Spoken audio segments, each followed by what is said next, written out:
tinapay pero hindi kailangan masahin, pwede yan, pare. Kailangan nyo humanap ng 13 to 14% protein na harina, pare. So, hanap lang kayo sa mga online stores, check nyo lang yung description. 1 kilong harina, 15 grams ng yeast, 25 grams ng asin, 800 grams ng tubig. Haluin lang natin, no? Sabi ko, hindi mamasahin, hindi hahaluin, ha? Kapag basa na yung harina natin, takpan. Tapos, i-rest natin for around mga 20 to 30 minutes. After 20 minutes, eto na siya. Batak, tiklop. Batak, tiklop. Sabi ko, no need, hindi no batak, ha? Tapos, rest lang uli natin to for 20 minutes. Tapos, batak, tiklop lang uli. Gawin nyo pa yon ng mga 2 to 3 times pa. Hahatiin natin to para pakita ko lang na versatile tong dough natin na to. Ilalagay natin yung kalahati dito. Dito sa kabila, gawin natin enriched dough. Lagyan natin ng butter, lagyan natin ng itlog, lagyan natin ng asukal. Basta tulad na sinabi ko kanina, kailangan umabot kayo ng around 4 times ng stretch and fold, ha? Eto na, pare, alsang-alsa. Eto yung may itlog tsaka butter. Fine tray, lagyan natin ng mantika. Tapos eto, gagawin nating focaccia, pare.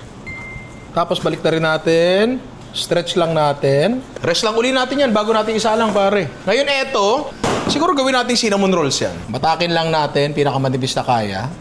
Softened butter. Pahiran lang natin yan. Tapos meron tayo ditong brown sugar. Lagyan natin ng cinnamon.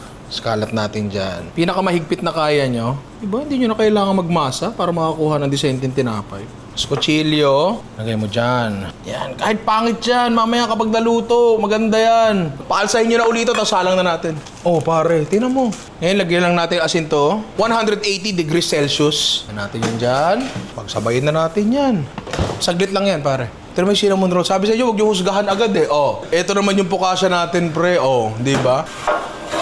Dapat talaga ito pinapalamig pa, pero hindi na, par. Tapos gumawa ko sa usawan dito, balsamic vinegar, olive oil, asin, tsaka konti asukal, pare. The perfect bite.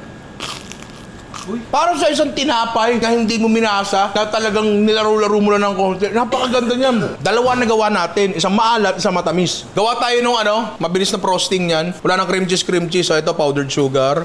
Tapos all-purpose cream. So haluin lang natin yan. Oh, tapos bubuhos mo lang dyan sa taas. Ay! Yun. Oh! Dagdagan pa natin yan. Pre, napakadali nung tinapay, tapos konting effort lang, may ganto ka na. Tingnan mo yan. Parang ang bigat-bigat. The perfect bite, para. Dalawang napakasarap na tinapay, pare, mula sa isang dough na napakadali lang din gawin. Try nyo to, pare. Uulitin ko lang. Kailangan nyo ng 13 to 14% protein na bread flour, pare. Pag meron kayo nun, madali na lahat.